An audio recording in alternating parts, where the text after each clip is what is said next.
మంత్రి భూముల వ్యవహారాల్లో తలదూరుతున్నారని చెప్పి స్వయంగా ఆయన కుమారుడి పైన కేసు అయిందని చెప్పి పెద్ద ఎత్తున విస్తృత ప్రచారం చేస్తా ఉన్నారు.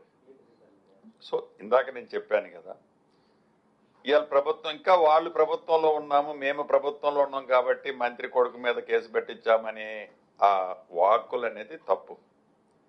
మేము ప్రభుత్వంలో ఉన్నప్పుడు పారదర్శకత అనేది ఒక మనిషి ఒక కంప్లైంట్ ఇచ్చినప్పుడు ఆ కంప్లైంట్ని పోలీసులు రిజిస్టర్ చేయడం సహజం. రిజిస్టరే చేయొద్దని నేను అనగలుగుతాను, కానీ అలా అనే ఉద్దేశం ఈ ప్రభుత్వానికి లేదు. రిజిస్టర్ అయిన తర్వాత తప్పకుండా దాని మీద నిజ నిర్ధారణ చేసి అధికారులు తన తప్పుంటే నా కొడుకుండని నేనుండని ఇంకొక వ్యక్తి ఉన్నాయి శిక్షకు అర్హుడు. తప్పు లేకపోతే అవతల రాసిన వాళ్ళ గురించి నేనేం మాట్లాడా, వాళ్ళ ఇంగితకే వదిలేస్తా. వాళ్ళ తర్వాత దాన్ని వాళ్ళ మనసుని ఎట్లా సరిపెట్టుకుంటారో వాళ్ళే ఆన్సర్ చేస్తారు.